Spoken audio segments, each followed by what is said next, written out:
So you might be thinking, hey Carrie, it's February. Why are you talking about last year's books? I just got back from Japan and I didn't have time to talk about the books I read last year. I read 31 of them and I would recommend 6. So this isn't to say that the other, oh no, math, 31, 25 books were bad. I'm an engineer, we don't do math. The other 25 books, mixed bag. It's more books that really like stood out. This isn't to say that 25 were bad. Some were. Sometimes you finish books out of spite. Sorry if you hear car noises. I live in San Francisco. Every street's a busy street. But I wanted to talk about books I did like. These are in no other order except the order that I read them in, because I have a list. I keep all my books tracked in a Notion, sorted in order of when I finished them. So in order in which I read these books, they didn't all come out last year. Some of them a couple years old. You know what's nice about books? They're not eggs. They don't go bad in the same way. Time doesn't age them. Changing social mores, that can age books, but not like they don't expire. They're like Twinkies. They hold on for a very long time. Anyway, the first one, and it might actually be on the shelf. Yeah, it is. Ballad of Black Tom. I didn't plan this. Ballad of Black Tom. This book is from 2016. Let's say, when was this thing first published?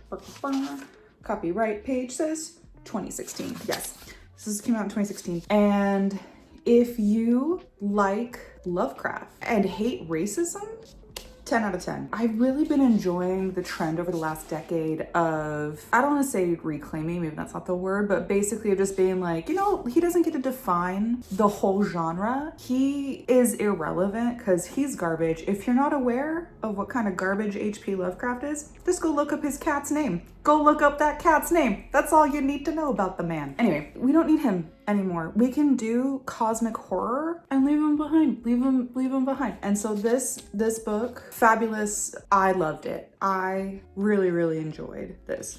10 out of 10. Okay, what's my next book? That was really funny that was up there. I wonder if others will be up there too. It is. My second one's on here too. Oops. It's fine, it's chaos, it's fine. It's called Virgin Land by Chloe Smith. Full disclosure, Chloe is a friend. It was autographed and personalized. So I'm very cool. As a writer, I do have friends who are writers. You should always buy my friends' books because it puts food on their table. You should always buy my friends' books. This one in particular, I'm gonna call out that I read last year and really enjoyed. It is a space exploration, colonization book that really deconstructs and just comes for the neck of colonialist themes. It's really, I really enjoyed this. So short, so would recommend it. You can read this in an afternoon, and it's a great, short, powerful little read that I really enjoyed the take on what actually does it mean to explore another planet. When it talks about the title, you know, is Virgin Land, saying, well, the land isn't virgin. There was a whole ecosystem here before you came in. So let's talk about that. Let's unpack that. So if you're into that kind of stuff, Virgin Land by Chloe Smith, would recommend. Is the third book on here? I don't know. This bookshelf, and there's one over there, and this one goes to the ceiling and goes down to the floor. I call this the permanent collection. I've read a fair few books in my life.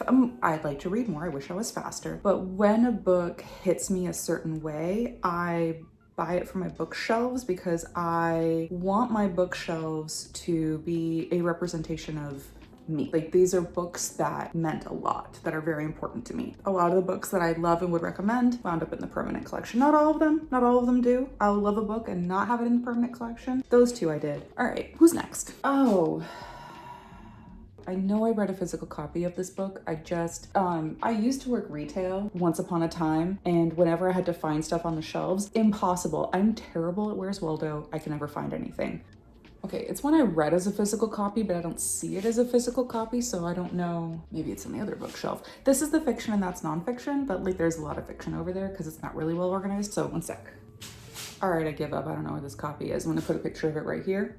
is called Tokyo Ueno Station. So I love this book. It's a translation. It's by Miri Yu. It's a Japanese novel, and the plot of this book is very thin. I describe it as a like vibes-based book. It's very sad. Don't read it for a good time, I wouldn't say, but it's powerful, poignant. It left a mark when I read it. It left a mark. I was talking about it as I was reading it, and I've been talking about it ever since I've read it. It follows the story of this unhoused man, and it's not particularly linear. It wishy-washies through time, but very vibes, and sort of tracks his arc of his life, where there's like coincidental touch points with the life of the current imperial family. It's really interesting to see the compare and contrast of this very wealthy, will never know a struggle the way this man has struggled family. Like, they will not know food insecurity, they will not know housing insecurity. Meanwhile, that is so much of this man's life. And seeing the compare and contrast of that is really poignant, really heartbreaking. It's not a feel-good read, tell you what, but it is, I think, a very poignant and important book. I had to look this up to confirm because I knew it was an award winner. It won the National Book Award, so yeah. Tokyo Ueno Station. You should check that one out. What's next? And do I have it? This one I know I have, and I have 2 copies of it because, oh, please nothing fall. Please nothing fall on my head. Okay.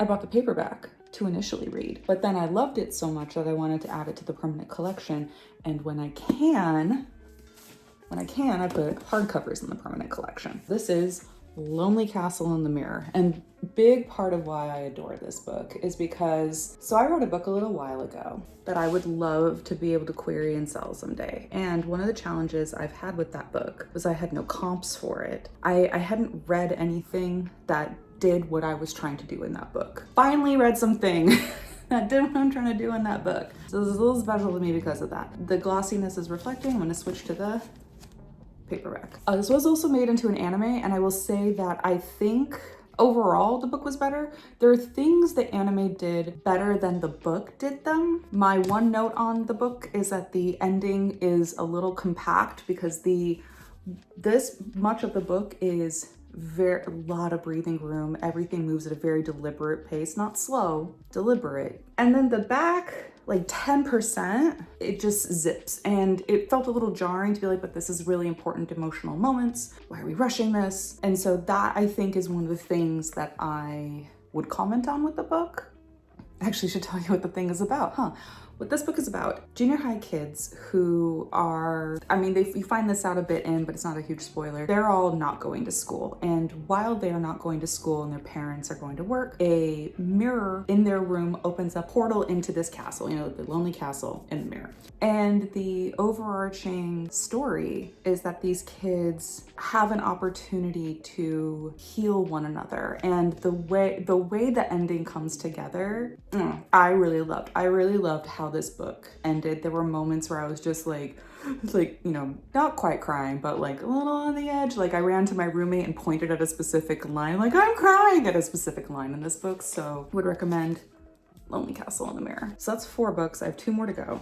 Oh yeah, The Employees. Another vibes book. The story of this one, and this is one I read an ebook, and I don't have a copy. I know I don't have a copy of this, so here's a picture of it. This one by Olga Ravn, also a translation. The story is, it's also very, very thin. It's like 100 odd pages. It's like, I read it in an afternoon, and I read it an afternoon 8 months ago, and I still can't stop thinking about it. It follows the story of this exploratory spaceship. It's out, it's exploring. And the story structure is a series of interviews, just like written statement style from the employees on the ship. And it's the plot is so thin. It's so thin and so not critical. It is very much about these stories of these people and the way they all intersect with one another and how they're exploring their environment and how little is explained to them, what it's doing. Like, broad what it's doing as a book. It's exploring human connection, human identity, drive to keep going. There's also a thread of kind of the absurdity of work, I guess is kind of how I put it. I don't know how else to frame it. Cars are getting loud because it's rush hour. Sorry guys, I'm not very smart about when I pick to film things. But yeah, and you see how all these crew members interact with one another, what they think of one another. I say crew members because they're not all people, and that's important. And yeah, it's a really, really interesting, thought-provoking book. I encourage everyone to read it. So when I say books don't have an expiration date, a problem I have with books sometimes is if they get too overhyped, I can't read them until the hype comes down because the expectations are too high at that point. And I've been so disappointed by so many hyped books that when I've revisited them later, I'm like, oh no, I actually really liked this. Why didn't I like it at the time? It's because it was overhyped and it can never live up to the book I have in my brain. So this one came to it a little late, and I know I have it. I remember that I bought you, but I don't know where I put you. I found it. Everyone has read this book. Everyone is probably tired of hearing about this book. Lives up to the hype. Still thinking about her. This book, again, I read it like summer, autumn, July. I read this in July. This book, if you are unfamiliar, it's written by two authors and they are trading back and forth as two different points of view, red and blue. It was funny because as I was reading it, I was like, oh, I didn't even notice this. They color coded who's who. So, I don't know if you can hear it, but my cat's crying for attention, so I'm gonna go get her. In another video, I introduced you to Ohagi. This is Tofu. This is my tofu loaf. This is my other kitty. I only have two. My sweet babies, whom I love so much. Okay, we're done? We're done. But she will just cry until I give her attention, so I just got ahead of it. She's bunting against my leg. All right, I'm gonna try this again. This is how you lose the Time War. I didn't notice this in the cover, but they do color code who's writing whose perspective. Amal El-Mutar and, I can't read these backwards, Max Gladstone. She is a poet, and so I immediately was like, oh, she's writing blue, because blue has such a poetic way about her letters. And basically it's these two are in the Time War, and this is how you lose it. It's stunning. I don't want to say too much about it lest I give it away. The prose is beautiful, especially blue. The yearning, the longing, I'm gonna insert into here a GIF that fully encapsulates how I felt reading this book. If you know, you know. If you know that GIF, you know. So good. I'm glad I waited. I'm glad I waited until the hype had died down a bit so I could approach the book as it deserves to be approached without any like preconceived notions and just be like, let's just enjoy you for who you are. Beautiful, stunning, I get the hype. Oh, the last book. I often forget, here's a problem that I have. If someone were to be like, hey Carrie, what are your favorite books? It's the name a woman problem. I have never read a book in my life. I don't know what a book is, never seen one before. If you ask me cold to just name something, I can't do it. So I forget what I read last year.